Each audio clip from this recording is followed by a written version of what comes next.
is that Christian Felix and Shanali Bomick? Would you come in? Oh, wow, man. Justin, really quite amazing. Your ability to make 5 minutes feel Longer. That is actually pretty incredible. Way to kind of throw my intellect under the bus of not knowing the distinction between Duluth and Edina. I appreciate that very much. I mean, but you know what? It makes me, Shanali, I feel like our next show, literally our next show, needs to be in Duluth. That's what our I am so proud of the fact that Justin is coming to us from Duluth. It's never happened. We've never had him report from Duluth. And look at that, the fancy drape behind his head. He's styling and profiling in Duluth. I hope that they. I know, Shanali, I didn't know that Duluth had a Four Seasons, because that's what it looks like. Justin, you look like you in the Four Seasons. It looks so fancy. That was the weirdest comment. I can't even start with that one. It's not a compliment, is it? I don't know what that was. It didn't even make sense. I'm impressed that, Justin, you're dialing in from Duluth. You found a hotel that looks like it surpassed Shanali's expectations. And another thing that wow, where do you guys think I'm sleeping, Shanali? Like in a shoebox or something? We don't even have time to I have a family now. You guys, let's do it. Let's start this show. We haven't even started the show. The last thing I'll say is the best way to keep a secret is to announce it on Facebook Live. So that's another thing our intern taught us about. But we need to start the show, Justin. So thank you. Thank you. No, he's got to do this I'm part. You're going to sing too. You're going to sing, yeah. Yes. Oh, thanks. Christian, you need to be respectful to our intern, okay? That's right. True. I need it. I wrote down the feedback. I said, our intern has never made 5 minutes feel so long. I wrote that down. That's some useful feedback, I thought. And it was a good 5. I loved it. I love seeing Duluth. I love it. That's me, though. All right, let's take it away. 1, 2. 1, 2, 3, 4. We don't even know. We don't even know. With Christian Felix and Lizz Winstead and Justin the intern. We don't even know. We don't even know. We don't. We don't even know. With Christian Felix and Lizz Winstead and Justin the intern. We don't even know. All right. Oh, wow. Rolling it. We just roll with it, and we roll with it. First of all, thank you for Zachary making a vocal appearance on the show tonight. This is the first time the baby has spoken on our show. That was incredible. And that, you know what, Justin, thank you for that delightful introduction. And also, this will be the first time we've had an intern with a baby working with us who is also so responsible. He is reporting to us from Duluth with his baby and his baby's mama next to him. His wife, his lovely wife. You are the good cop when it comes to our But she's not even a wife yet. She is the wife to be. That is true. So that's even, I would say, like much more of an imposition. They're not even partners legally. A lot of things to appreciate, respect, and celebrate about our intern. Christian, it's great to see you. So wonderful. It's been a month. We have not been together on the virtual waves, and looking fantastic. Your hair is beautiful. Thank you, Chanel. I don't mean to interrupt. Keep on going. Keep on going. What's on your T-shirt? I want to. Isn't that enough? It is Black Art Matters is on my T-shirt. Black Art Matters. And mine. We both got. And your T-shirt, you're looking good too, Chanel. Yeah, that's why I asked about yours, because I really wanted to talk about mine. Right. This is new, brand new today from my niece, who is not from the South. I am, and I use this term, and I actually was thinking today how y'all is very effective. It's very effective. Effective for what, Chanel? Well, some people say you guys, right? And that's not all inclusive, right? We really think about it. And if you want to say you women and you men, or you gals and you guys, y'all is brings us all together. Yeah, How, yeah. how do you like that? Oh, okay. We're seeing more. Yep, y'all. We're seeing y'all. We definitely seeing that. I guess that would be another term you could call y'alls. I'm bringing it all together. My son, I got my Colt 45 bottle cap earrings that I have had See that for they were years. 5. And Shanali, I gotta say, I've never realized how fierce your eyeshadow game is. You got some fierce eyeshadow. It makes me feel like I'm gonna bring some eyeshadow for the next episode, just to see if I can be inspired by your look, because it looks fantastic. And why should eyeshadow should be for y'all? You know what I'm saying? I'm not gonna disagree with you. No, Hey, thank you. I'm with you. So I'm Shanali, with you. what's been going on in your world? Where have you? Well, I know that we both returned from seeing our mothers, and I feel like that's a big deal, especially in this pandemic. Um, I had a wonderful trip, but there's nothing like a mom to like keep you grounded, right? And I will say, and my father too. It's really funny because you're commenting on that you enjoy my eyeshadow. Yeah. Usually with me, I mean, my parents give me some compliments, but it's usually what's different with me, right? So my dad has now been saying my hair is getting thicker. I don't know if that's a good thing, or I don't know if it's because he's lost a lot of hair. I'm like, yeah, this has been my hair. I don't know. Is your hair growing? Maybe it is. Maybe it is. But I don't know if saying your hair is thicker is like an actual compliment. Anyway, that's some of the things that come in my household is like once in a while you're like, was that a compliment? Sort of like what you were doing with Justin. Um, but Oh, it's all good. throwing Christian under the bus. Appreciate it. It's all coming with love from Justin. I saw my mom within the month, but I actually my last trip. I went to Mexico for Ooh, a family wedding, and it was last minute. Didn't know if I was going to go because of COVID. I was the only kind of extended family that was representing the family, other than the immediate family. So that kind of felt special for me. And I posted a couple pictures and sent my mom some pictures as well. It was awesome. And my mom, I spoke to her when I got back safely. She wants to know that I've returned safely home. And she goes, "Oh, Mary Beth said that she saw one of your pictures. One of my aunts, her sister, saw one of your pictures, and she said you looked fantastic." And I said, "You sound surprised, Mom. Mary Beth would think that." "Oh, no. She just, she said that you had lost some weight." Again, I said, "Wow, what's up with the upspeak? You sound surprised. Like, oh my gosh, I can't believe Mary Beth said that. So, like, what's up with the tone, Mom?" And she finally then discloses, "Oh, well, Christian, when you were home and, I saw you, I just didn't reach the same conclusion." Oh, well, that's news to me, Mom, because when I was home, you said, "Oh, honey, you look great. Looks like you lost some weight," right? it's like It's she's hilarious. like she's like saying, "I hope you lose some weight." Yeah, that was That's the probably her thing. like Jedi trick to try to like say like, "Honey, you need to slim down." But what was so funny, first of all, the cultural value that we put on like weight loss, and that's how and I do it too. I totally do it too. Of like, saying that to kind of give people compliments and like whatever. But the fact that Right. my mom was so surprised and she thought she didn't sound surprised, but it's like, she did, Mom. I know you as well as you know me. Parents, I you love gotta love them. And she gave me this shirt. So I love that these people raised us and they taught us what not to do and then they do it. I mean, I guess that's just it's so true. that is It's so true. that's the hypocrisy of humanity. That's who we are. Sure.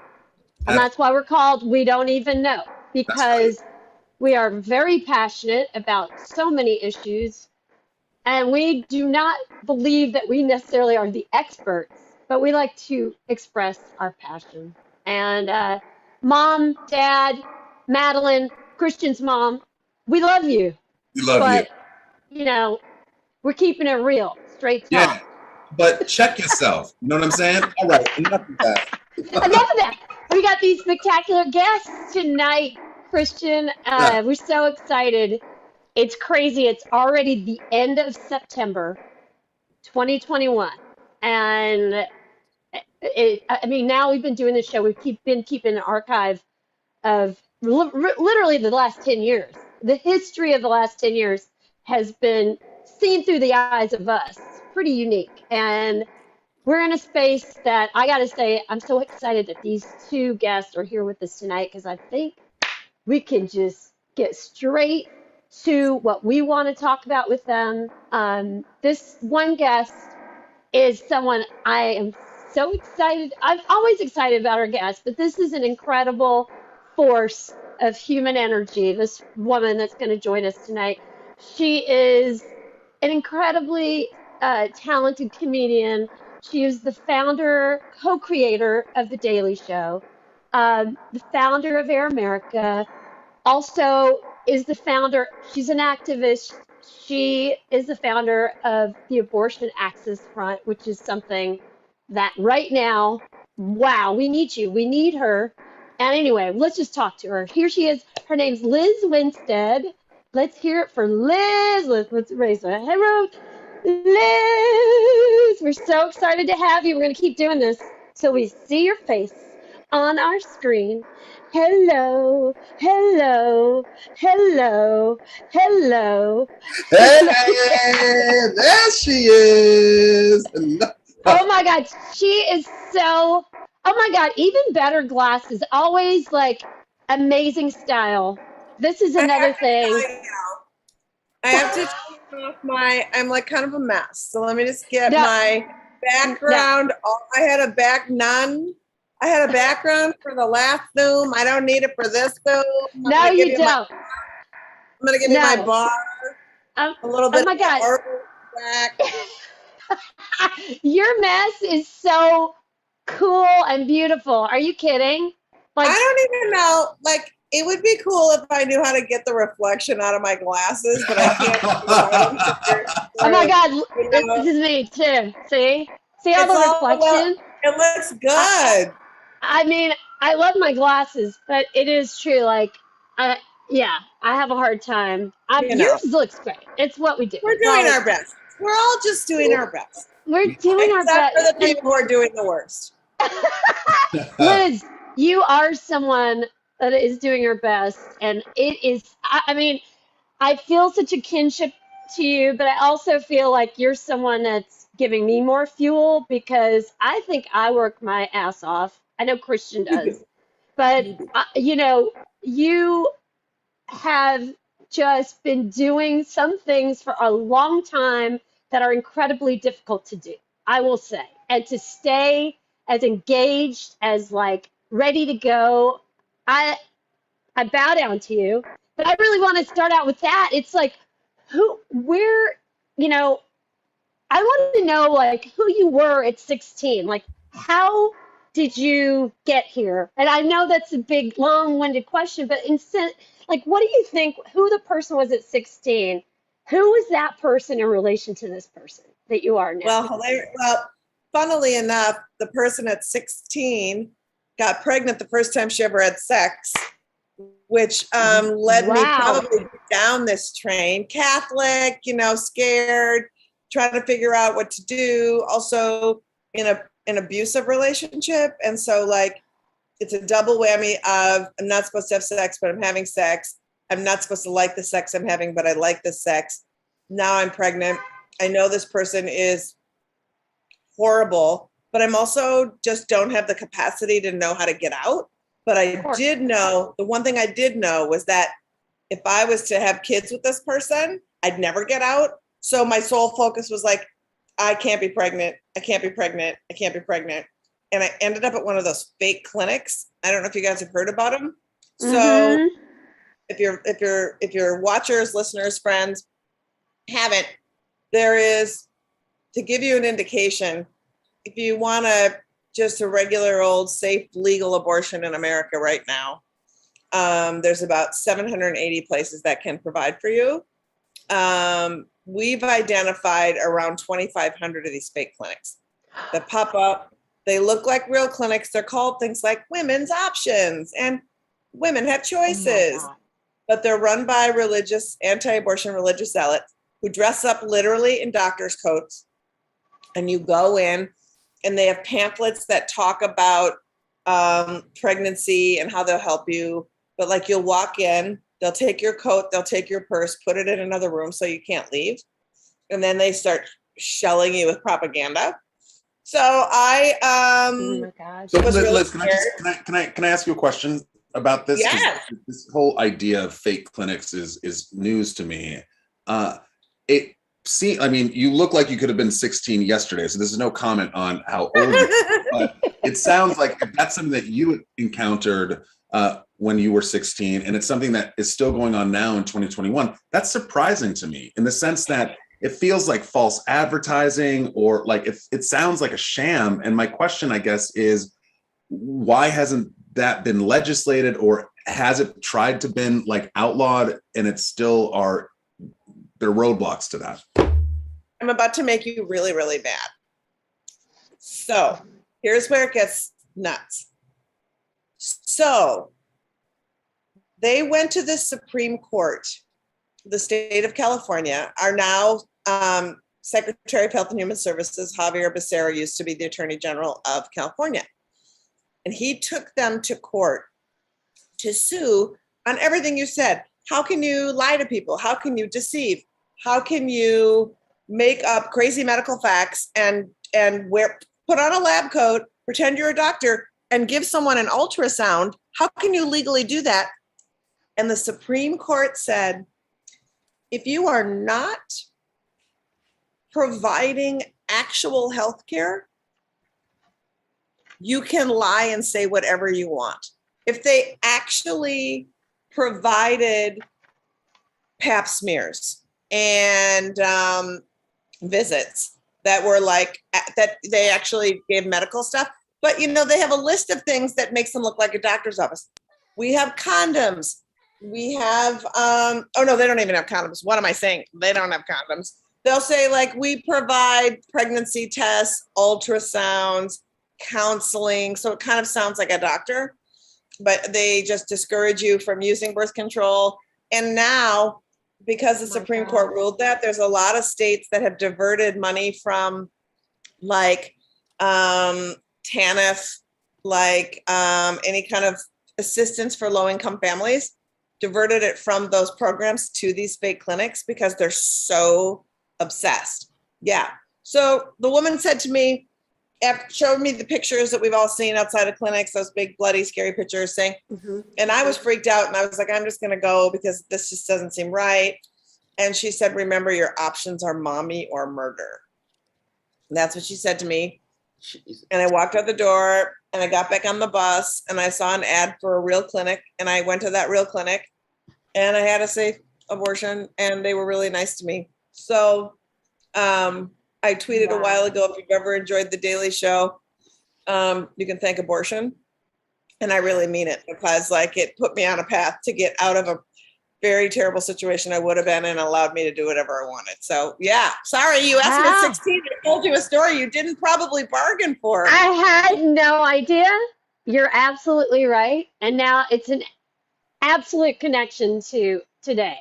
And it's it's like, and that was that. And then I danced at the state high school dance line competition the next day.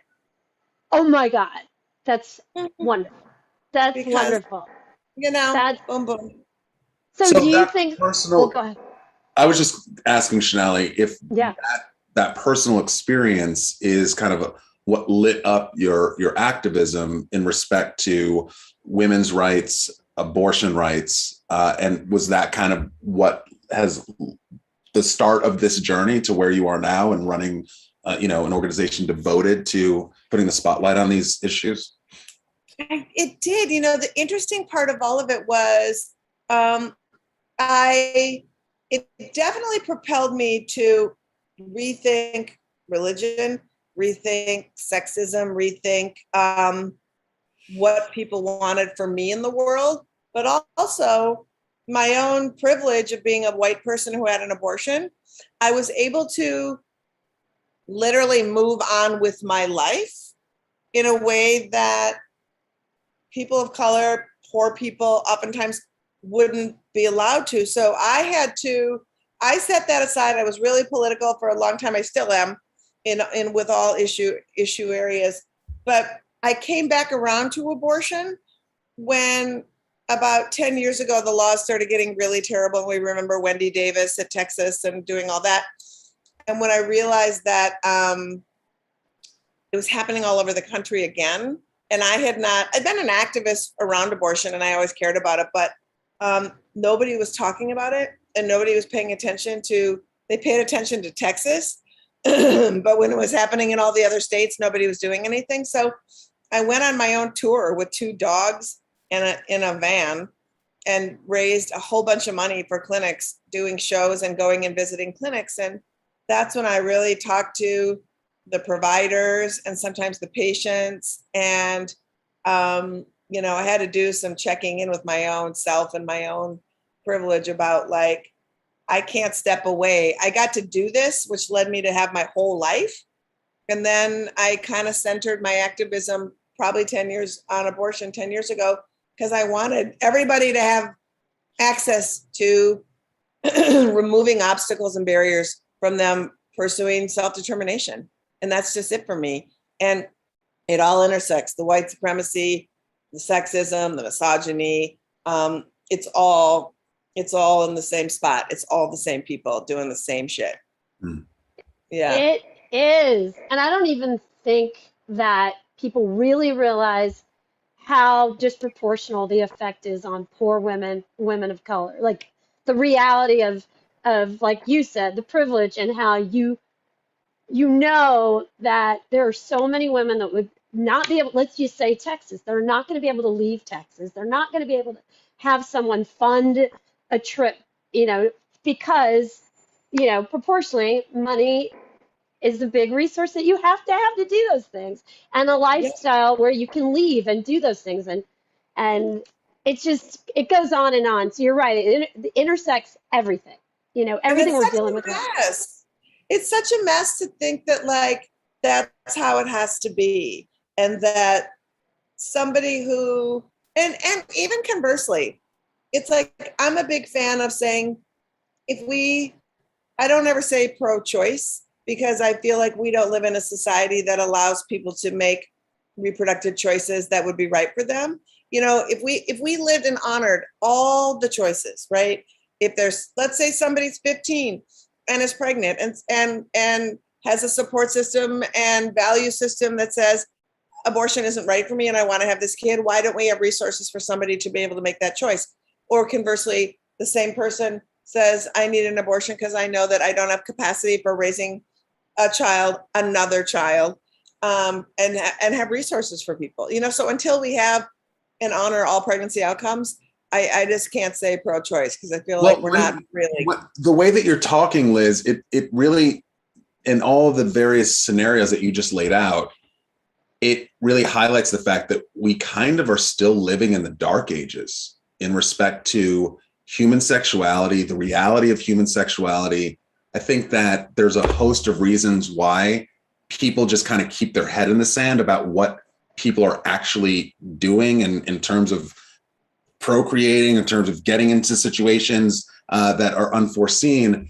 And I was just like in a Brooklyn neighborhood, I was eating alone, and I heard a conversation between 2 men and a woman. And the woman was the girlfriend. There was a girlfriend boyfriend within that trio, and they were talking about abortion. And I guess this is leading to my question. What I was struck by was how opinionated the men were, and it became this kind of us versus them. They just happened to align on a viewpoint, in my opinion, was very much so in the dark ages. An example of something they said was, I just don't understand why, if you're going to do it, all of them just don't make the decision right when they find out, kind of thing. And like, it doesn't happen like right away. That was just one example. But really what it kind of made me think about because I like politics. I am opinionated. I have opinions on things. I like to think of myself as an ethical, reasonable person. I think about my impact on the world, and I've thought about abortion. When I heard that conversation, though, it made me kind of think about what is my role in that dialogue. And I guess my question to you is, what is the role of men in this conversation? Is there a space for men to have an opinion? Or is really the more constructive and helpful and right way of approaching a conversation like this with questions? And, I think it's a couple things. With regard to that conversation, I'm always struck by why people have so very rarely unpacked how they actually feel about abortion or found out how abortion has affected them, whether they're a person who can't get pregnant or anybody, right? And so to say things like, why didn't somebody have their abortion the second they found out? I always wonder why anybody cares why someone else has an abortion. Like, why must somebody have that be part of their moral code or what they feel? I'm always struck by that because it's not my business how you choose to decide. And so that's just my thing about that when people say things, because oftentimes those can be stigmatizing and shaming, right? It's like, I'm pro-choice, but I'm not pro-abortion. It's like, if you think abortion's fine and a fine moral choice, then you should just say you're pro-abortion because you're fine. It's fine. But as far as the role for men, I think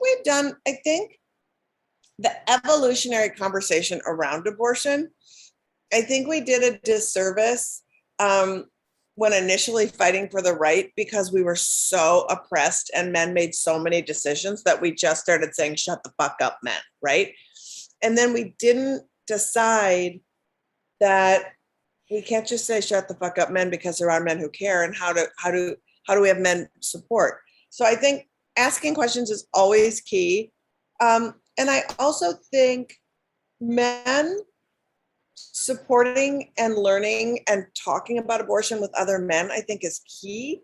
I think so often when it comes to talking about reproduction and talking about how birth control and abortion and all of these things have benefited women, they've also benefited men. Yeah. And I think when men do a set on and talk about like how many times, I can tell you the exact amount of times that I've paid for birth control in the relationship, and it's every time. not condoms, but like being on the pill, long-term birth control, all of that stuff, it's like, and it's just a given. Like, do I have resentment about it? No. But like, why couldn't that be a shared expense that we talk about? How many men have been able to go off and pursue their dreams because the woman was like, we've had this conversation. I'm going to have an abortion. We're going to do this. And it's like, yes. And we both benefit from that. Right. And so we often to have men look at it in those terms, and also just like the larger scope around really understanding that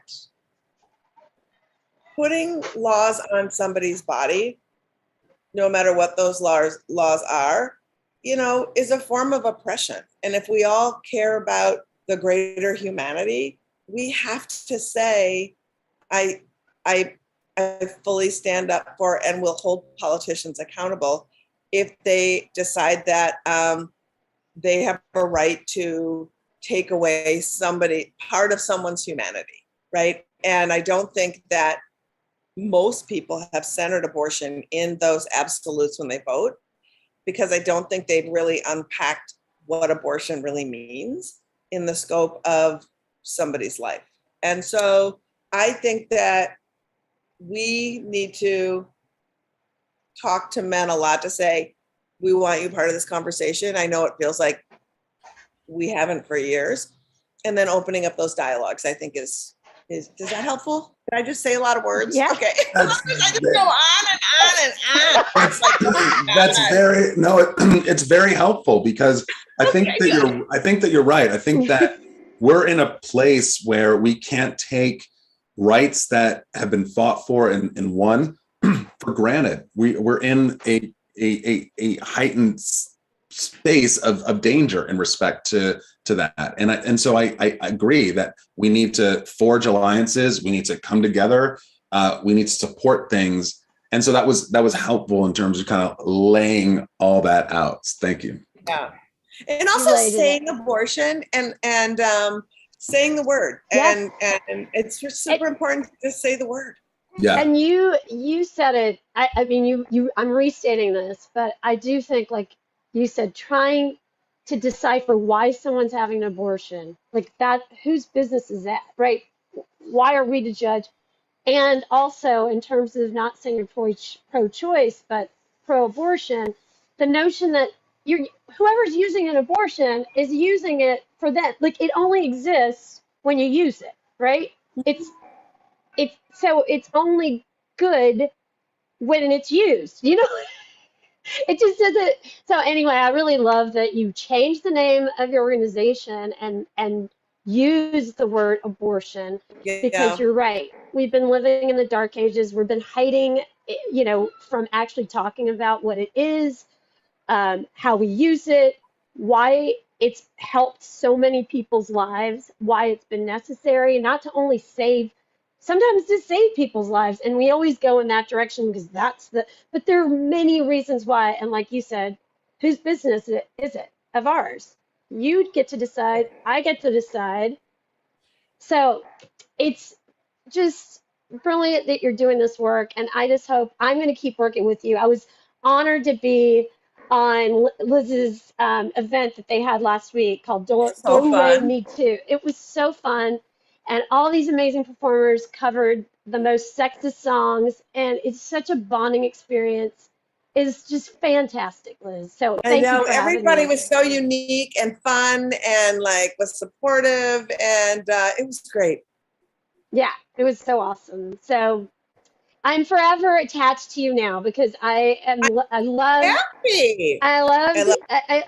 the entire event, your staff. It is just fantastic. And for those of you guys watching, it's Abortion Access Front, and it's at Abortion Front for most socials, right? I think that's at right. Abortion Front on all the socials, and the website's aafront.org if you want to go there and learn about all the fun stuff we do, because we're really we're an active lot, and we do a lot of community participation. We get in there with the activists on the ground and the clinics on the ground and do all kinds of work and do shows. And it's really, I always feel like when you can work with folks who are just help amplify work that people are doing locally, and just get in there and get your hands dirty, meet the people that you're working with.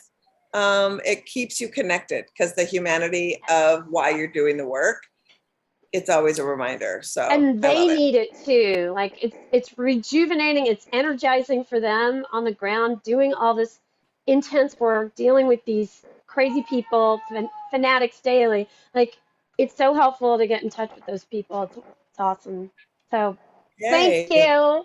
You're welcome. We're gonna bring in our next guest, and we're gonna do our wonderful, amazing, life-changing segment with her. And she is also one of your big fans too, Saidah Blount. Here she is. She's gonna join us, and we're gonna do this little ditty called Game Changers today. And what it is, Liz and Saidah. Hi! Saidah, I'm so excited to meet you. I love you.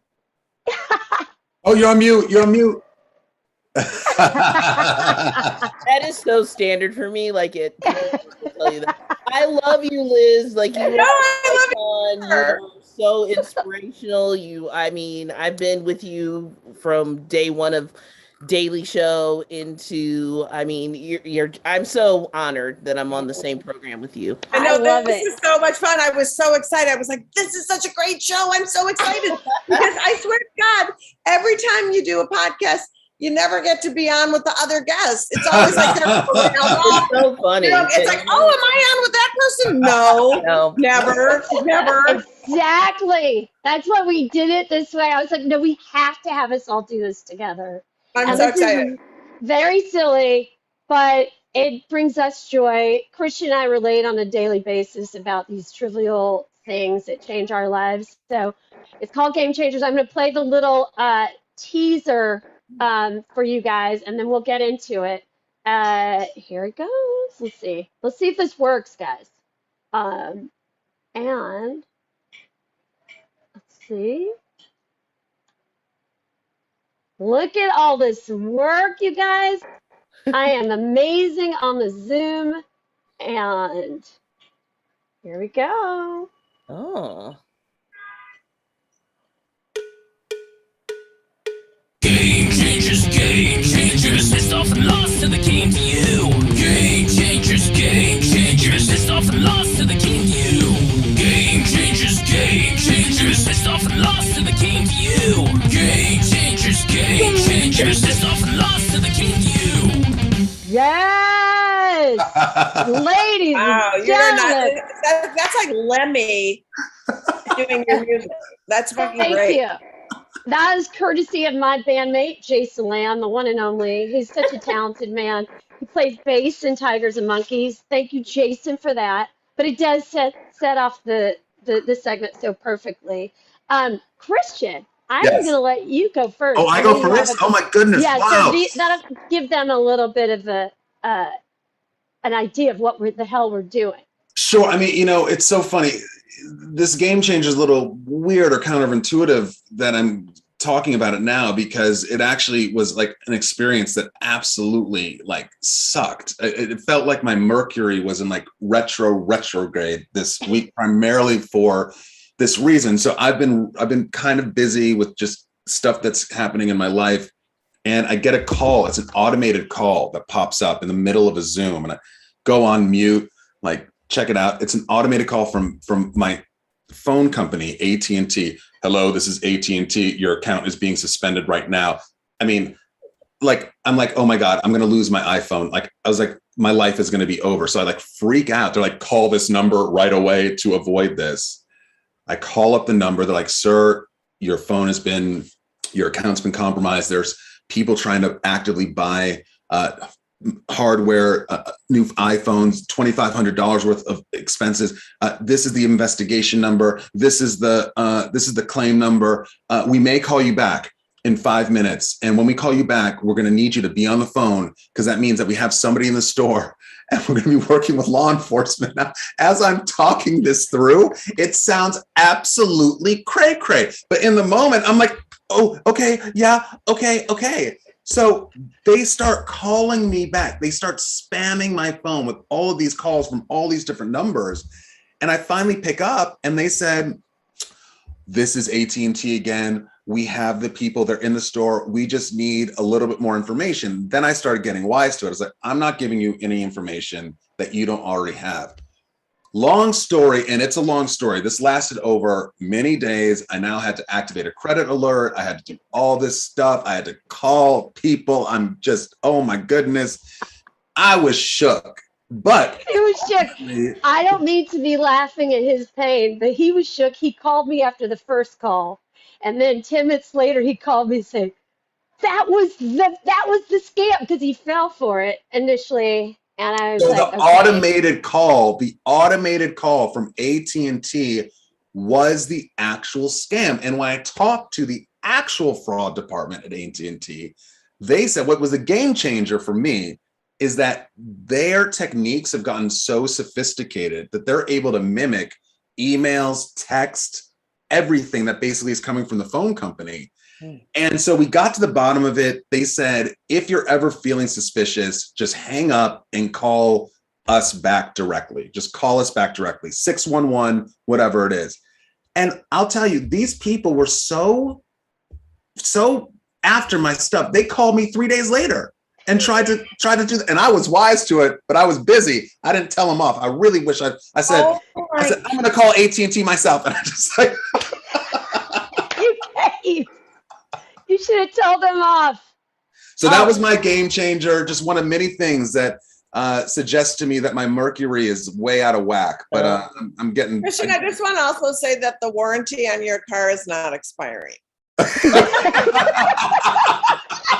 Are you serious, Liz? Are you serious? I am. I just want to let you know that it's not. You're doing great. So that was my game changer. You learn a lot of things every day. Shanali, who's going next? I think I'm going to go next because mine is much. It's so different than Christian's. It'll fit right in. But I need assistance over here. Jasper, do you mind holding this bowl? I just want to not make a mess here, and so I'm going to ask my husband to hold this bowl. Can you hold it right here? Okay, so I have this egg. This is something that I have learned, I mean, within the last few years. This has changed my life. I'm sure most of you guys know. I'm going to crack it. It's a hard-boiled egg. I have never known that you could just peel your egg with a spoon. Did you guys know this? Yeah. This No. shit is crazy. So I would sit here with my husband, and he would be like, "What are you doing?" And literally, you can just carve out your shell in a second. Yeah, Christian, did you ever see this? Shanali, I think you need to enter like who can peel an egg the fastest with the spoon. I know that exists somewhere. You guys, Wow. is that insane? I'm just telling you right now. Just tap the bottom. This is a game changer. It's changed my life. My mom and dad, I did it over the weekend with them. Think about it. I've grown up with them, and their whole life I watched my mom pick up the little eggshells. I was like, "Mom, check this out." and who, of course, taught me this? Jazzy. You could come over here. I call him Jazzy. His name is Jasper, but you could show your face. You are responsible. He knows a lot of amazing tips from being a short line cook back in the day. Jazzy. And Good work. yeah, That is so good. Wow.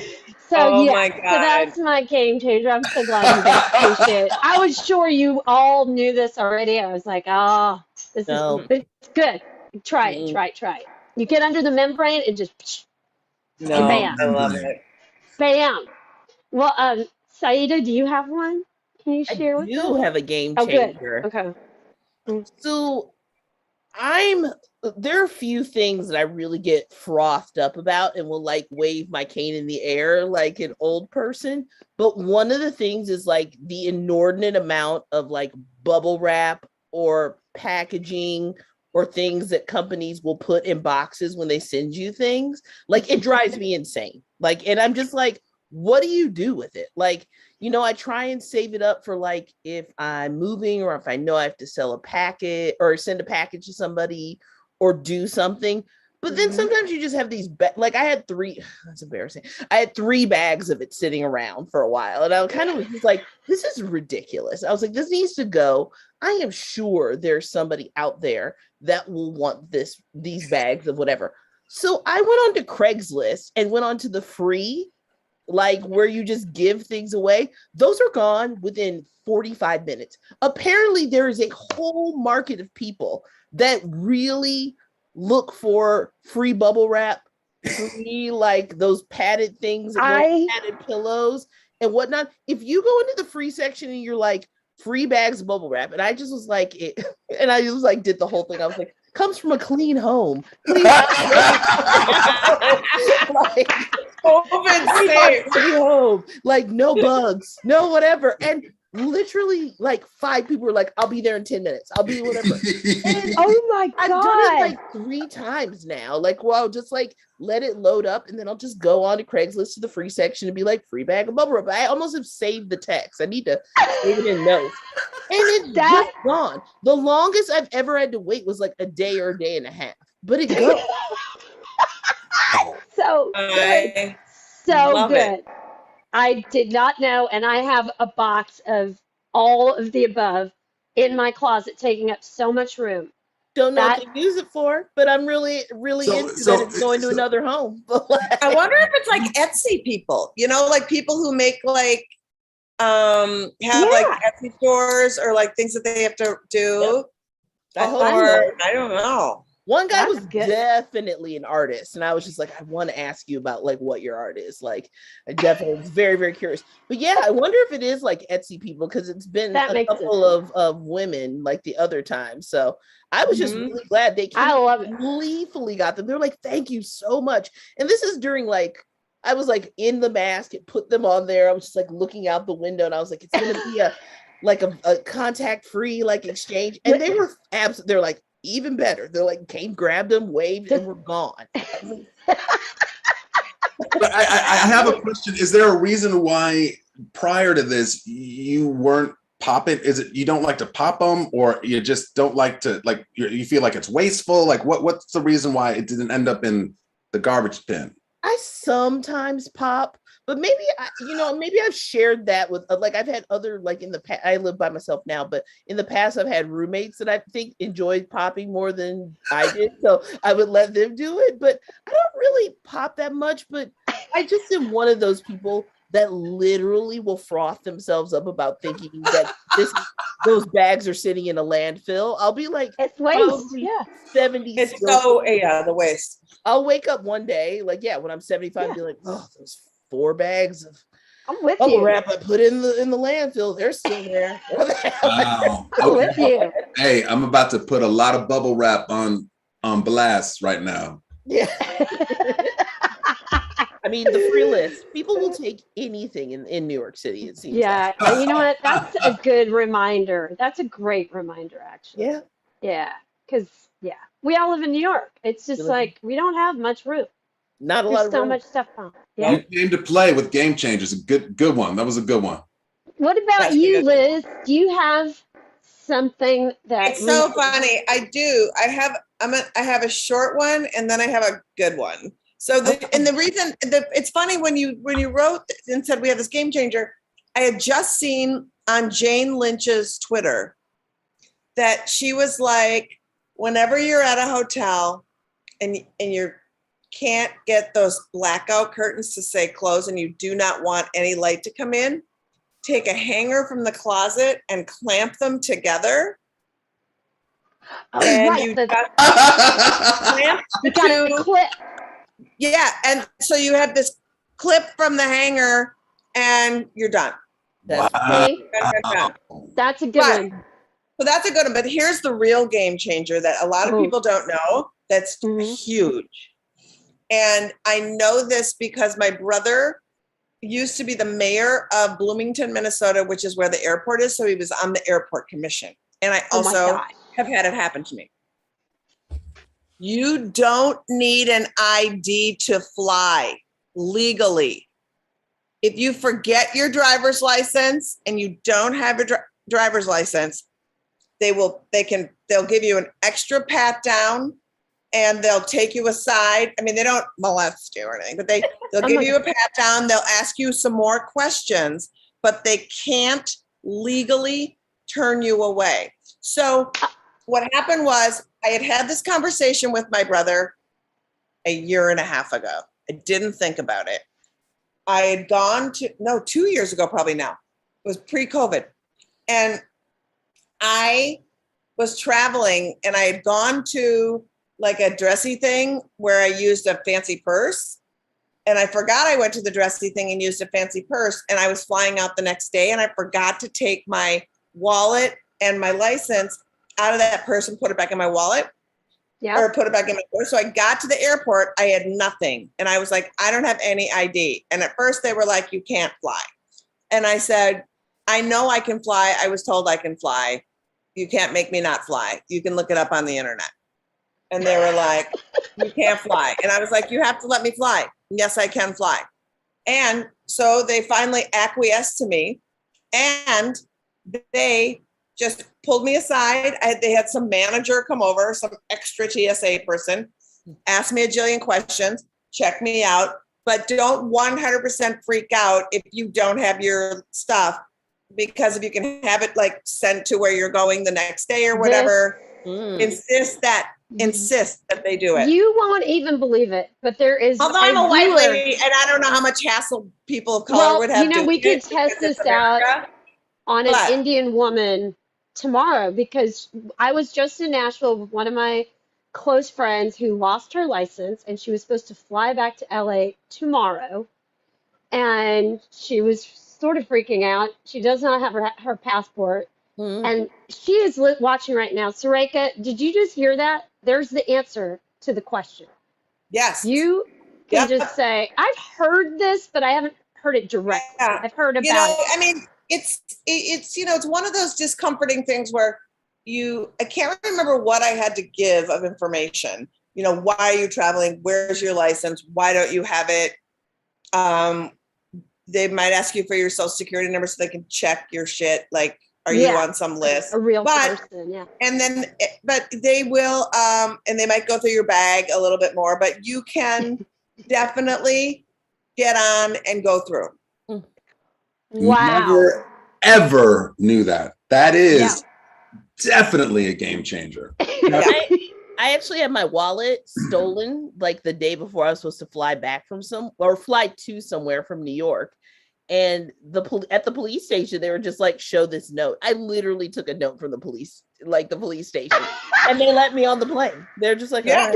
A doctor's note, a police literally, note. I was just like, it was just like it had like a little police stamp on it, like they have their own like little, almost like a notary punch, and that was it. They're like, have a You good day. guys, this is so helpful. I know. It's taken a lot of the anxiety for me personally. I literally get scared when I get to the airport that I won't have my ID. Like every time you're fumbling around for it every time. And then Yep. you can't find it. So there we go. We can fly. We can fly, and I'm not gonna sing the song. Don't sing it. Don't sing it. Please don't sing it. Saida, we're gonna talk. We got some talking to do after this. You can that sing, is yeah, what you can talk all of, yeah. but I'm I've got not a singing it. TSA I'm with tip, you. though. My TSA tip is always go to the line with the teenagers working, like especially teenage women. They will cut you a lot of slack, especially if you forget that there are certain things in your purse that you're like, if you dig into your purse, you're like, oh my God. Like if you go to a teenage girl and you're like, please don't bust me. Please do not get me kicked off the flight. I am flying home to Missouri to see my mother. They will usually listen to you. And they're like, just throw it away when you get out there. Make a very big show of throwing it away. Teenage girls that work at TSA. Oh I my would have God, never- that's hilarious. I'm looking for them now. I know. They will save you. They will save you. Well, Shanali, before we let Liz go, I mean, I feel like we just kind of touched the tip of the iceberg in terms of all the stuff we could have talked about and discussed. Well, I mean, Amazing conversation. I definitely learned a ton. I want to thank you for joining us, but could we maybe perhaps have her back at some point in the future? maybe. I mean, we'll just have to keep contacting Liz. She's like so busy. It's so amazing that she was here tonight. And everybody has I'm always available. First of all, I am a loser, so I'm usually home at night because I've worked all day.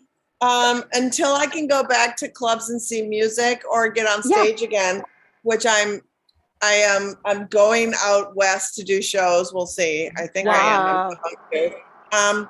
But you know, I've also canceled shows because they won't require people to be vaccinated and wear masks. I'm like, I know.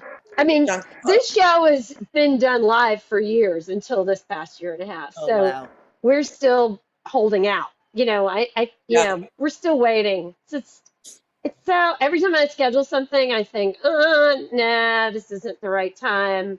So I know. Well, I'd love to come back anytime. And man, love you. Yeah, it's so great. It's You're so great so to you guys have a great conversation. And thank you. So thrilled you had me on. Oh, mama, all of you. Bye. Thank you for being with us. Mama.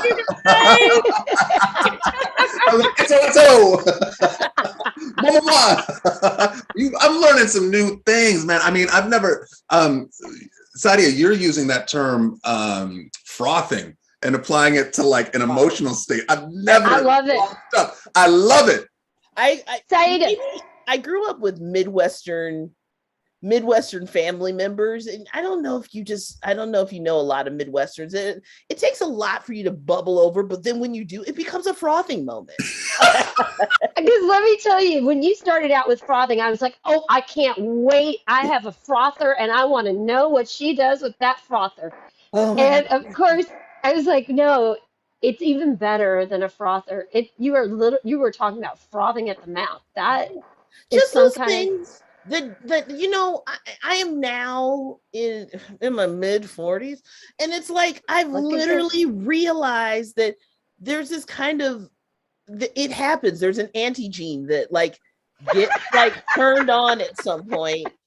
And like I literally sat in the car like yesterday. I sat in the car and like gossiped with my aunt for a while. Like literally we sat there and kikied about stuff for a long while. And I was like, can you believe this? Like, like literally my aunt didn't know about like upgrading your cell phone. And I was like, oh no. I was like, here's what you do. Like literally I was like, told her, I was like, you need to go into that, like she has AT&T. I was like, you need to go into that AT&T store and talk crazy to them. Like you will tell them, like, I was like, and she was like, you can just go in there and like ask them to, like, I was like, ma'am. I was like, let me tell you what you can do. You go in there and tell them, how are you keeping my business? I am so glad we had you on that Game Changer segment. I had no idea. We didn't even know. We didn't even know. But Saidah, I want to introduce you properly because everybody that's watching us now needs to know who you are. And I don't even know if you know this, but I got to say, I became a fan of yours via Twitter. I was like, how is this person? We have mutual friends, but for me, you're speaking my language at all times. And that means from talking about music, politics, pop culture, whatever it is, just your take is can we say my jam? But it is really like it is. And it is what drew me to you. And I am not on Twitter much. And I don't, there's just a few people that make me feel like they're my family. And then I did more of a deep dive on you. And I was like, of course, she's this amazing woman that's done these incredible things. And I just going to read your Twitter description of yourself because I think it's so funny and so good. Okay. But for her, like, under profile, Saidah's intro is music industry maven, corporate goth, which that's something I really want to talk about. She's a Sonos Global Senior Manager of Global Marketing, which is amazing. And you studied politics, which is also something that's so interesting to me. And you've actually also you worked with a number of friends of mine at like publications that you worked at NPR Music, you worked at the Fader. You come from a world that's very much like side by side with mine. And therefore, I was like, we got to ask her to be on here. So, ladies and gentlemen, this is this fantastic person that I am a fan of. Christian is via me because I'm like, you got to know her. Her name is Saidah Blount, and here she is today with us. Thanks for being here. Thank you so much. I love this. I mean, I'm so live happy. off the cuff, talking about real things, like real yes. Talk. I missed this after being like you're not seeing me around me, but like this nice little view. We need this. Oh and let me tell you, this is something I do want your hot take right away. But today the jury convicted R. Kelly on all counts. I didn't know that was going to happen. I was hoping that would happen. And there's so many layers and textures to the story that, we could talk about for hours and hours. There's a documentary that lasted hours and hours. But I wanted your take on two things. One is just in general, like who R. Kelly is to you in terms of like as a pop culture icon, just who he is. And then also in terms of this 30-year like scenario where Black girls were ignored. Like those are two things, but I know you can speak to both because I know you feel strongly in the same way.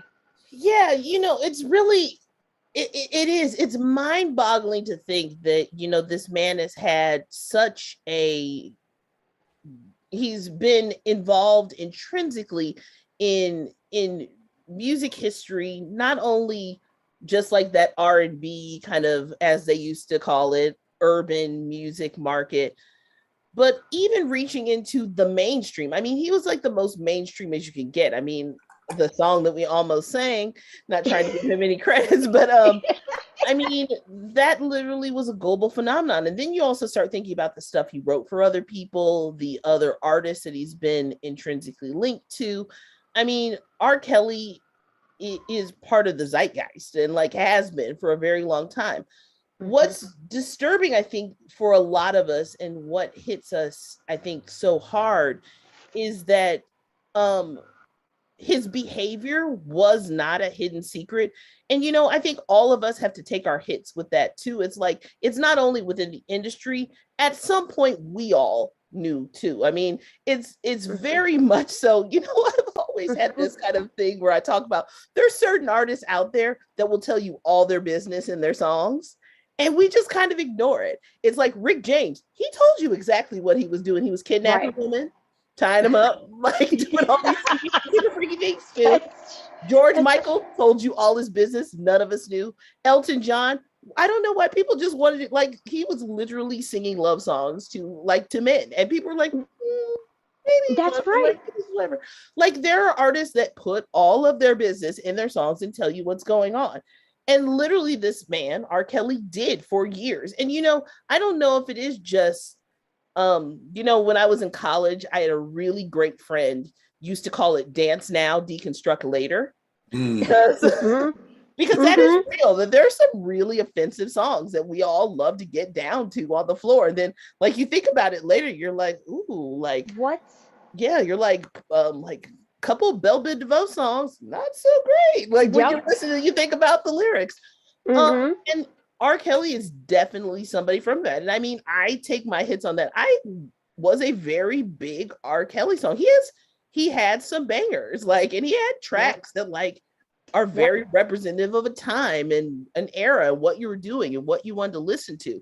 But I think that any rational human out there had to have realized, oh my gosh, this man is abusing young women and being able to get away with it because of power, that transition and transferal of power and money. And he's making a lot of money for a lot of people. And there's, you know, I think that the internet, the great saver of a lot of people, the internet really broadened this out, and that a lot of more people had the access to speak instead of, you know, a narrative being controlled for an artist. So it's just been wild to see that happen. Let me ask you a question.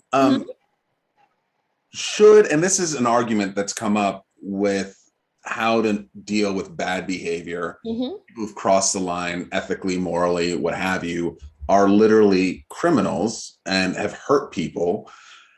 Should their behavior ever become divorced from their body of work? Does it mean that you're never going to play an R. Kelly song? Does it mean that we shouldn't, like, you know, we're kind of dancing around whether or not we're going to say the song or sing that song? And this kind of ties into overall debate right now that we're having around cancel culture, right? I think that cancel culture is it's being co-opted in ways that it shouldn't, and leading to a lot of misunderstanding. And quite frankly, I have a more nuanced view about things, but I want to really hear what you think, particularly as it relates to R. Kelly.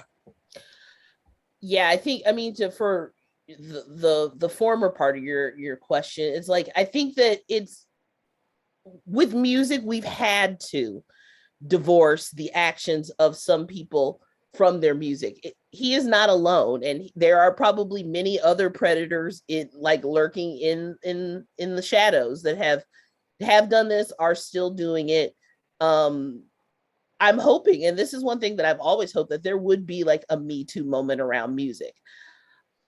I'm wondering if music is just too big to fail, and maybe they throw a couple of artists to kind of like keep it away from the whole thing. That's a question I just put out there. I think in a way, there's a lot of behavior that you have to, maybe because his body of abuse was so egregious. Like, it was just like, my goodness. Like, when you hear these stories, and I don't want to get into it. I thought that Sorry, would be guys. No, it's usually my neighborhood. Like, I wondered, but yeah, I mean, I 100% agree with you that, this term of cancel culture now is being co-opted and kind of twisted into kind of a rallying cry that's being used for any sorts of small situation that may happen. That, what if somebody gets caught like slurring somebody in public? Oh, well, it's cancel culture. That's now a new way that people can, like, it's a dog whistle to a certain crowd. It's a complete dog whistle, because there's a difference from being called out and being called on your shit, so to speak, and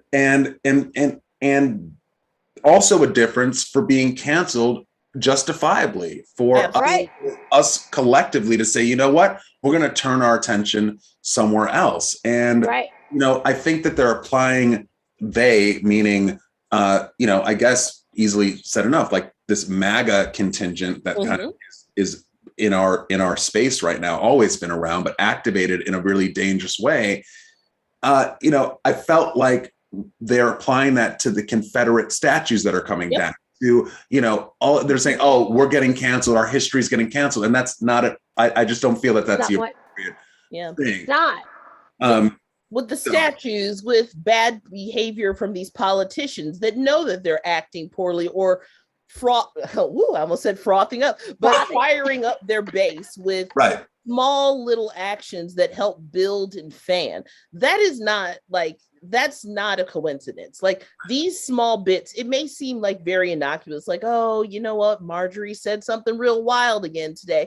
But you start adding in these things where they see that Marjorie is getting away with it. Marjorie says this and gets into a yelling match with somebody on the stairs. She got away with it again because she's like, oh, it's cancel culture. They're always looking to, like, ding me or find something, whatever. If you keep adding those on and these people see you can get away with this behavior just because you kind of shrug it off, or it seems like no in action, that's really dangerous. And I do think that cancel culture is being wielded in that way to kind of like lessen the sting around general humanity. Right. Kind of rough.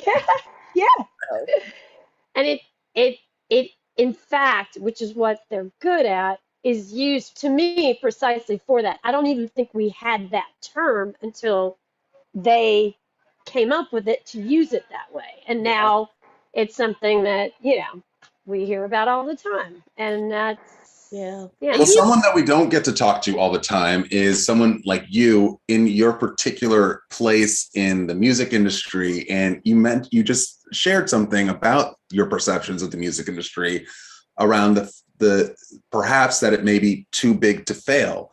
I know that it went through its own disruption in terms of how it was going to deal with and monetize the internet and streaming and all these different things. It seems like it's doing pretty well, meaning the executives seem like they kind of figured it out. Somebody who's sitting and has kind of an insider view, in particular, in terms of also what you represent. Is it healthy? Is it an industry that needs some course correcting? I find personally, and Shenali's a musician, I like to sing and stuff, but I don't have albums and I don't tour and I don't do all the things that Shenali does. She's interfaced with the industry in a very different way as an artist than I have. My outside view, and I know people like yourself who are executives in the industry, I'm fairly cynical with them in terms of how they kind of look at talent, how they kind of look at music, and not to say that is what you bring to the table, but I guess my impression is I'm a little like suspicious of the music industry. So what's your take on it? I mean, Tribe Called Quest said it the best. It's like, music industry is shady. It's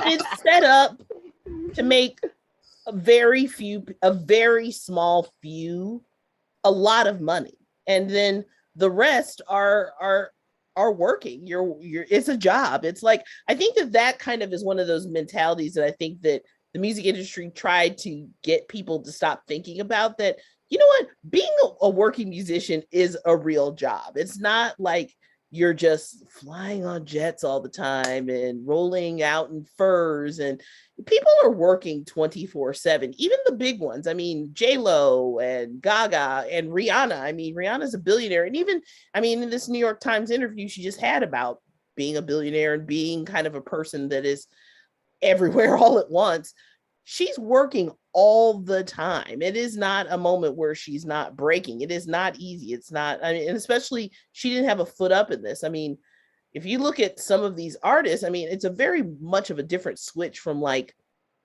I would say, like the 50s and 60s, where it was very egalitarian. Like almost anybody could come into the industry, working class, whatever. These days, you kind of have to have some sort of like either an introduction to an instrument or some sort of lessons, or you have somebody that kind of like was able to slip your tape in there. It is very hard to be somebody that just gets an authentic break anymore. It is, the music industry is a cottage industry made to make a lot of money, and it's very, very hard for folks that are just trying to make it. You talk about shows like The Voice. Like, I mean, I'm an addict for The Voice. I watch it religiously because I do blind auditions. The blind auditions are very interesting to me. That it is kind of this idea of where somebody's look or the way that they speak or the way that they position themselves or who they know isn't judged right off the bat. It is talent. Granted, there are tells always. You know, I watch and I'm like, oh, I'm sure they can tell that's an R&B voice, and you can person and whatever.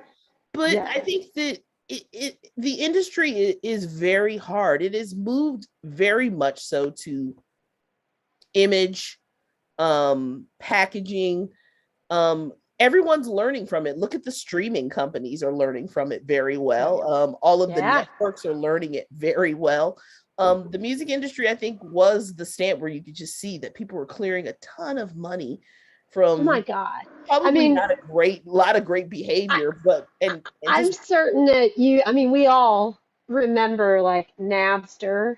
Like you just think of like the stair steps to now, and how I was saying, like, it's like 5 platforms later, like Facebook is 5 platforms later.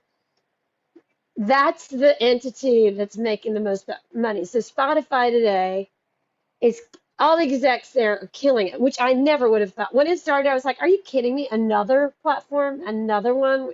And the notion that artists that are having thousands, as an independent artist, thousands of streams, 10,000s of streams, 100,000 streams are a lot. And to not get paid, like to barely make $50 on 100,000 plays is so upsetting. Like and there's so many ways, we could all talk about it. I just don't think those entities will ever go away. And it's just, to me, it's a testament to artists and musicians that they keep making music, that they keep figuring out ways to do it, because at the end of it all, most artists are people that can't help but do what they do, right? Yeah. And then it's just sad. There's always people that out there to exploit you, but I do agree, like, music is taken for granted in ways that most our friends don't understand, right? It's like, I'll go buy a $5 latte, but I will not buy a $5, CD or album, online. Yeah. It's insane. Like, it's like, no, I should get that for free. Well, why are you getting music for free, but you're going to go buy given the insanity of it all, what brought you to where you are? Like, what brought you to what attracted you to kind of working on the inside with this, industry that there's room for improvement? Yeah, there's a lot of room for improvement. It is just the honest love of music. Like, I grew up in a very musical household. Like, both of my parents collected vinyl and listened to music, and before I was born, they traveled together and went to concerts and saw all different sorts of acts. And growing up in a home where I was allowed to listen to pretty much whatever I wanted. And I mean, I'm dating myself, but I would like literally buy bricks of cassettes and just like tape everything off of the radio and just listen to music and write down the lyrics. And it was always something that I wanted to do. But I also grew up in a household with 2 Black academic parents. And my parents were like getting those books. And so I was pretty much driven, like, you know, I didn't know what, like, I was like a social life and like doing these things, like my parents were like study. And so, you know, I think once you get to being a teenager, there's a point where they know like, all right, she's a good kid, gave us this time. We can't really drive her to the finish line. Like when I turned like 13 or 14, I just became a complete music nerd where it was like buying British music magazines and like, remember that where you had like to hear anything outside of pop and top 40, you had to buy a music magazine from another country and like flip through that. But during all that, I still kept like, I never assumed growing up in Missouri in the Midwest that you could have a job working in music. Yeah. It took to almost me going to college where I went to CMJ when I think I was like this music festival that used to be in New York City, like around my junior year where I was like, oh, you can actually have a real job. It like actually clicked where I saw like people from this radio station and I did college radio and I was like, oh, you translated that you actually got a job. Obviously knowing that people had jobs working in radio, but I don't think it ever clicked that it was something that I wanted to do. After I finished my senior year of college, I kind of knew I was burned out, but I won this fellowship for political science and it paid for my grad school and pretty much guaranteed me like a job, like whatever I wanted to do in like politics if I wanted to get into like politics with a capital P. Yeah. And so I took 2 years off, like between like some family, like my dad was sick and between also just not being burned out. I was like, I don't want to open a book. Literally said that many times. I can't open a book, can't take one more note. I was just fried. They were about to cancel my fellowship and I was like, oh, guess gotta go to school. So I moved to New York City to the new school to like do my fellowship work and do my grad school. Did it a year and I'm in New York City 24/7. Music is going on. And it's like the high time of like the late 90s, early 2000s where everything is going off. And so it took a year and I was just like, I'm gonna work in music. I want to be involved in this. And it's just been a ride ever since, you know, trying to figure out what I wanted to do, because very honestly, coming into this when I did, I was like, I would go into many a room and I was the only person that looked like me and listened like me. Like typically, you know, when I was a senior in college, I actually got an internship at a label and in A&R. There were no women and no women of color unless they were working urban in A&R. And I was working outside of A&R and they shifted me over to urban. And I was just like, okay, it was not what I had signed on for, but I was like, it's still a learning experience. It's great music.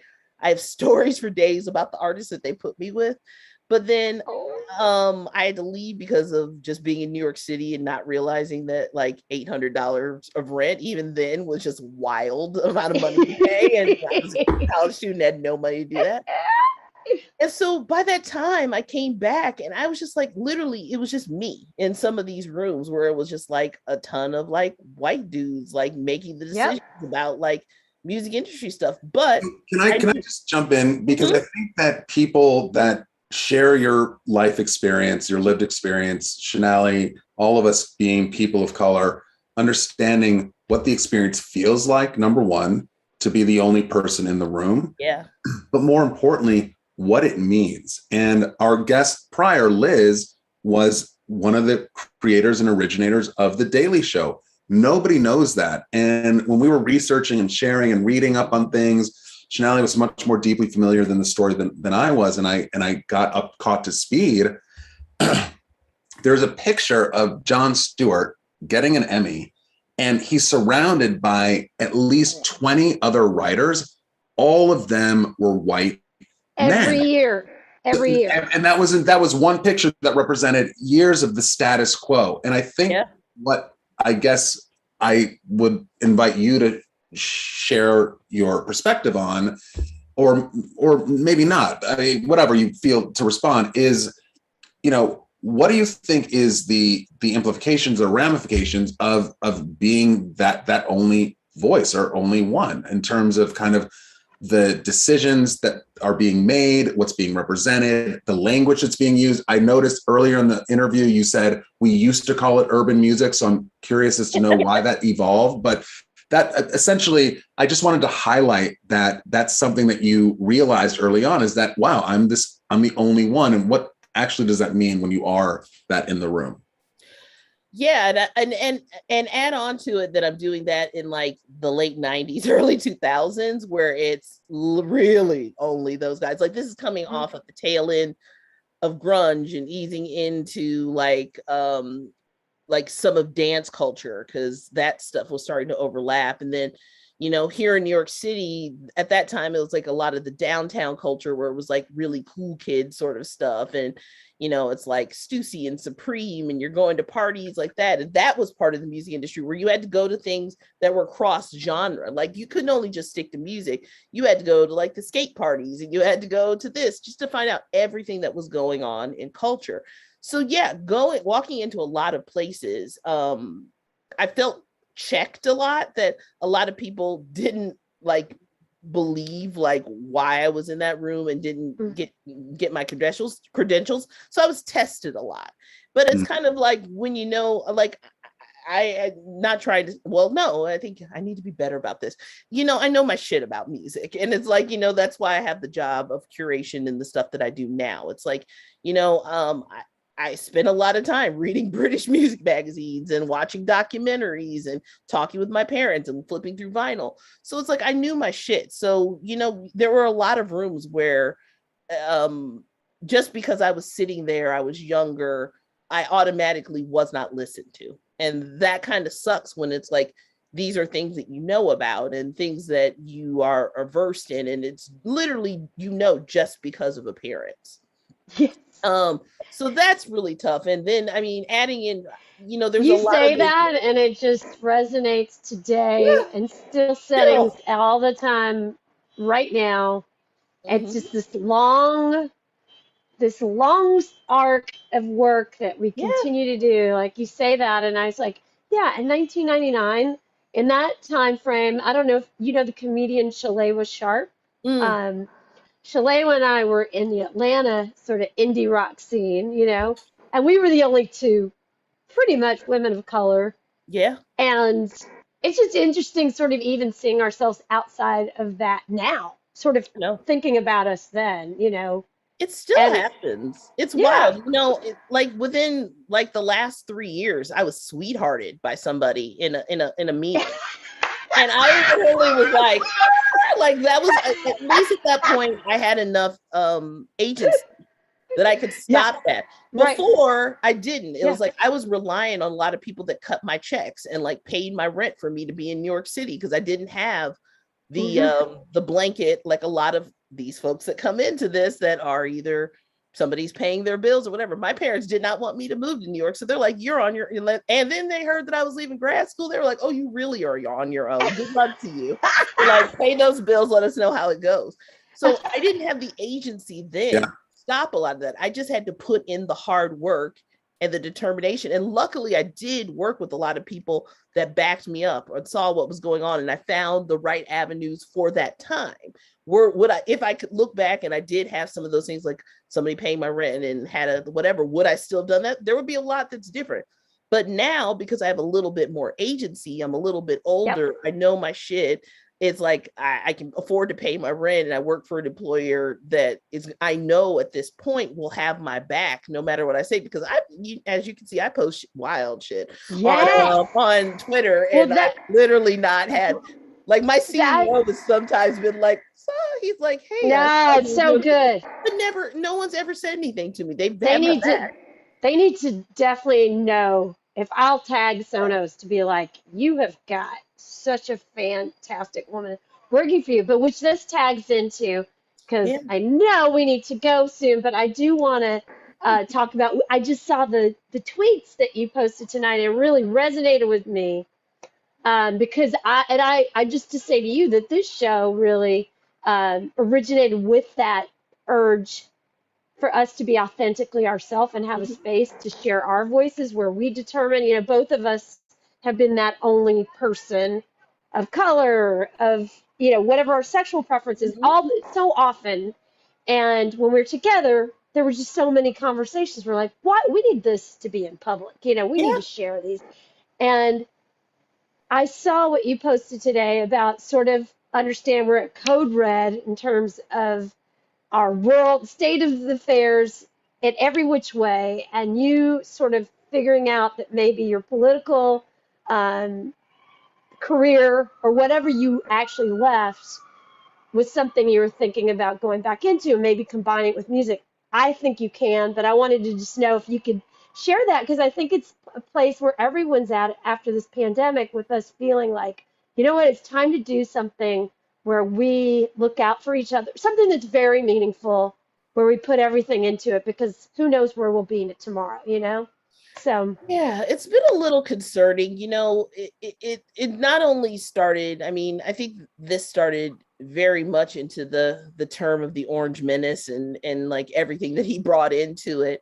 But I think that, this idea, the pandemic really amplified and kind of illuminated a lot of these things that people kept in secret or kept under wraps or whatever. When people are stressed out or have anxiety or vexed or feel like resources will have to be shared with the other, or things that may not be able to be kept to themselves become a great equalizer, which I think that the pandemic was, people start to lose their minds a little bit.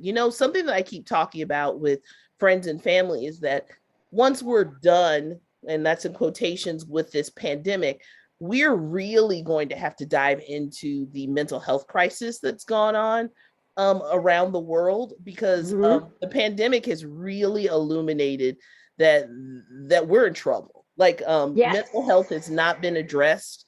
Did you see that report everywhere today that we've had a 30% increase in our country this past year of murder, which I don't, and it actually makes sense, because for us to all keep it together is incredibly amazing, in this time for all of us, and it's not easy. It's not yes, easy. I will say though that I don't think, in the absence of that major disruption, that was an equalizer that we all felt. We all had to stay at home. We all had to wear masks. We all had to be this. We all had to be that.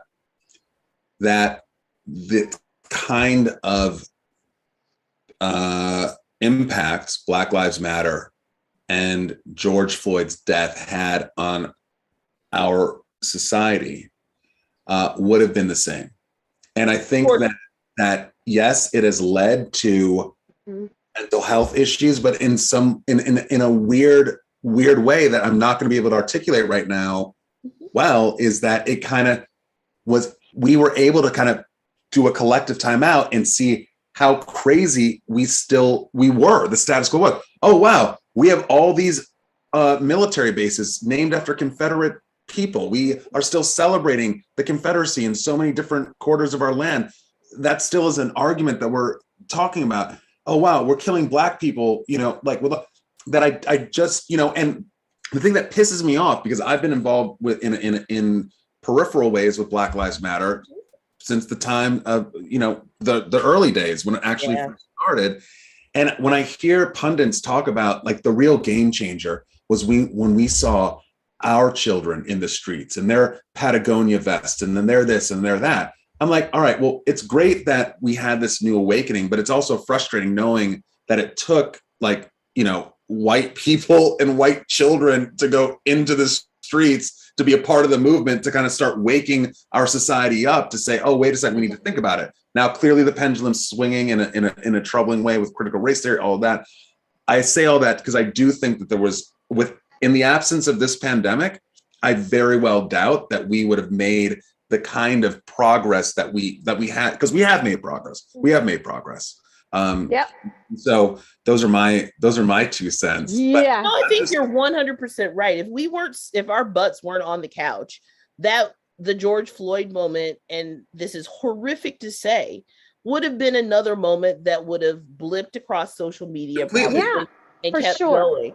Completely. But, yeah. I mean, when we did the march in DC, even in that moment, I just remember we'd all been witnessing how many Black individuals being killed by police. And even in that moment, just talking to people, they're like, what are you doing? Where are you going? And that Like, it was not, was back in 2016. yeah, It's easier to sweep it under the rug for the Yeah. purposes of acting like everything's normal, but it's Yeah. not sustainable. And clearly we do have a lot more work to do.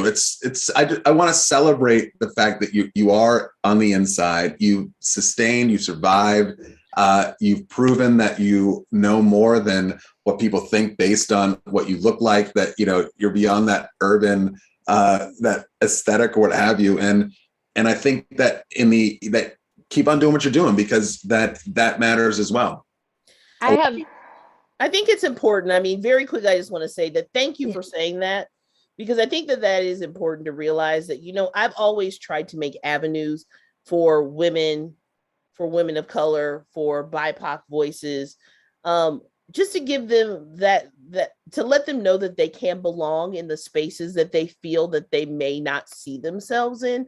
Because again, it took a lot for it to click for me that, I deserve to be in these rooms and at these tables as well. I've always made it a point, and with the stuff that we're working on at Sonos right now, with radio, we've made a pledge that we are going to be, throughout the entire company of Sonos, the most diverse and inclusive department and the crew that's working there. And when I'm looking at hosts for the shows and genres that we're gonna kind of put out there for people to listen to, the curation, the thought processes, the creation, all of that needs to be distributed equally. For me, like, for example, it was really important that when I was thinking about who was going to talk about the Black diaspora of music, for me, it was really important that a Black woman do it.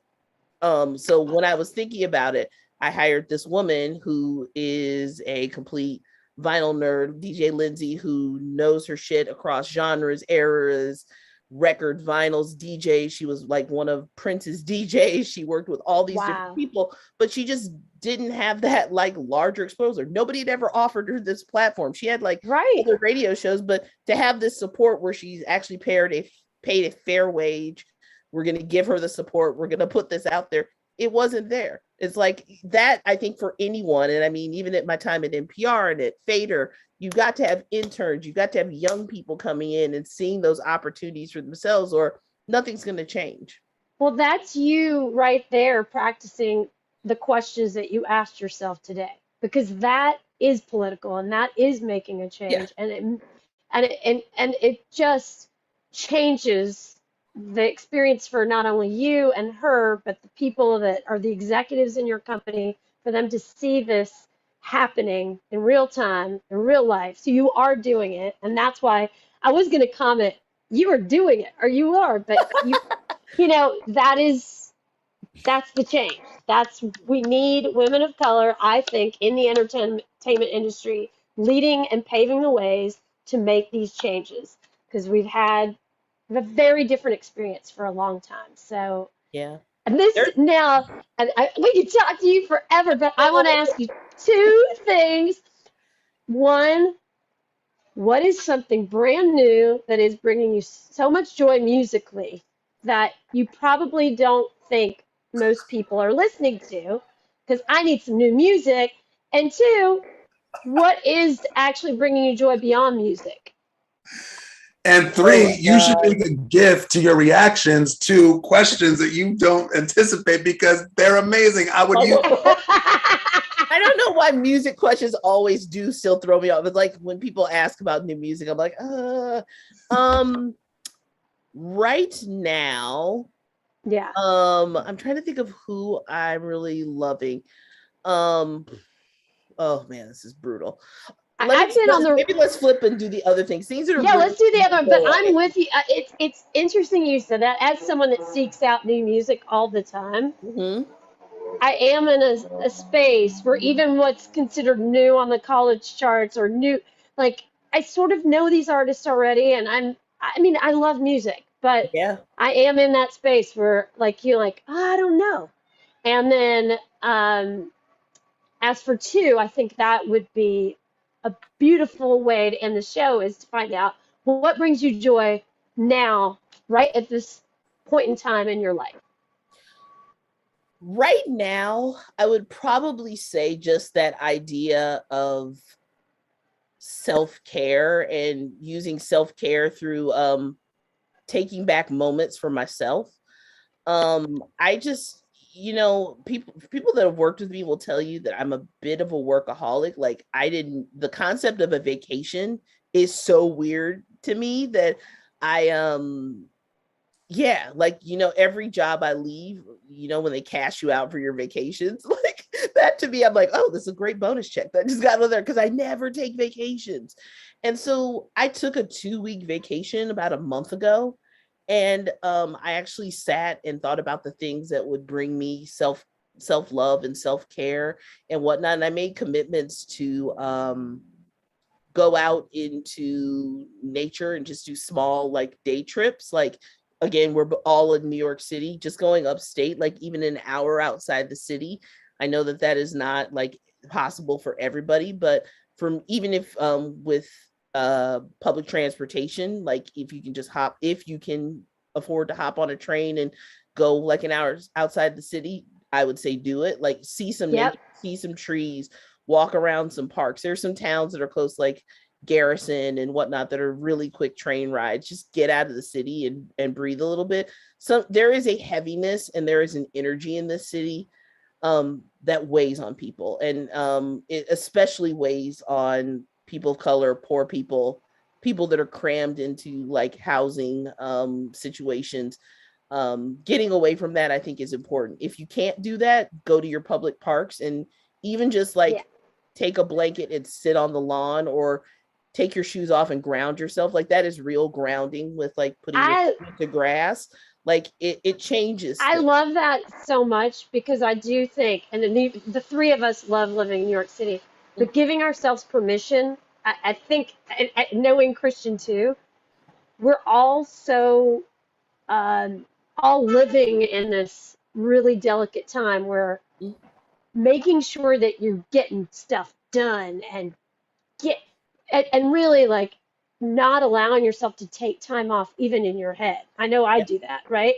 And so that even a dinner date, I'll have to say like, be present, enjoy this time, because you're thinking of it as time away from your work. And that is so wrong. Like if anything, really this time has taught us, what you just said is really important. It's true. I'm a huge advocate of nature. I'm a huge advocate of self-care. I have questions around urban wildlife. And so, now, I'm going to tell you something. This is real. There's something up with the river otters in Alaska. I just read about it. Now, Chanel, you can be shaking your head. Let me finish the public PSA announcement. They are attacking dogs. They're attacking small children, and they're attacking humans. And they don't know what's up with these river otters. So keep your visits to upstate. And if you go to Alaska, watch out for the damn river otters. I don't know what kind of noise or to make them, warn them that, you're walking in the world. Saidah, this is a theme that Christian has been attacked by lots of urban wildlife throughout the time on this show. So, I'm with you on this. I mean, what about these? What is up with those the zebras that are just loose in Maryland that they can't catch? Hello? Yeah, did you know about that, Shanali? That's urban wildlife. Thank you so much for validating me. And on that note, I feel like we can end the show. I did not know that. And then for music, I'll say really quickly, I love this new generation of kind of soulful, really awesome young Black singers. Like I'm gonna say her name. I'm so sorry if she ever hears this. Nao, but it's Nao. Serpent with Feet, Moses Sumney. I mean, I would love to know who they are, so I'm just gonna put them in that. Salt is the best. Like if you haven't listened to the Salt albums, I have not. Oh my gosh, I'm gonna send you some links afterwards. Change your Yes. life. But yeah, Ooh. like some of these younger, like kind of beautifully poetic and poetic like singers, or they really do make the difference. Like Serpent with Feet. I'm Oh, writing I'm it down right excited. now. Oh, thank you, Saidah. Saidah, have you heard of Black Coffee that I have you on? Yes. Okay, so Black Coffee is my new jam and providing me with a little bit of joy. And he's Black and he's as good as coffee and he does a lot of collabs. And so, but I will put down Serpent with Feet. I like to listen to serpents. I don't like to see them. So, Yeah, exactly. Well, Saidah, I can't wait till we all hang together. We're gonna make it happen. Dinner on me, you guys. I can't wait. We're doing that. Finale. Come on, man. This is why we're so close. Throws me under the bus all the time, and I still love him. Still love him. Thank you Saidah, so much for joining us. so much. Thank you. This is so great. So much fun. It was so fun, and I can't wait to see you in real life and have a wonderful rest of the night. And we will see you soon. Yeah. Thank you. Bye. Peace out. All right. Woohoo. Woo! Wow, man, I love it. We can't even. It's so hard to stop talking because it's so. It is hard for you. It's so good. It's hard for me. Who was the last person to tell us about the urban wildlife? I was trying to get a little bit in. It is. It was so good. This was a great show, Shanali. It was a great lineup. You look fantastic. I'm gonna go eyeshadow shopping this weekend, so be ready. I'm gonna come. Yes, and hey, where's Justin? We need to say bye to the baby. Justin, are you there? He might be gone. Oh, be quiet. There's nobody here except for me. Baby. Baby's sleeping, so we have to be quiet because Justin forgot his earphones and is not wearing them like proper. But that's okay. You guys, this is what I just want to re-announce. This is what it looks like to be the father of a 2-month-old baby. He looks great. Look at him. He's holding it together. Now, I love that it literally is, every time we have a show now, it's a month, like Zachary would be a month old. Like, so it's 2 months. Yeah, it's 2. Every time, because he was born the day before the last show, the first show, 2 months ago. So anyway, we love you. Thank you for being here from Duluth. And tell Zach we're sorry we interrupted his, sleeping time, hanging out time. Nah, but he's out. Yeah, he's out. All right. Until next time. Thanks to our guests, Lizz Winstead, Saidah Blount, Justin the intern, Christian, Felix. Thank my you. Heart. You guys are my people. Thank you for bringing me joy, and I'll see you guys soon. Peace. Bye.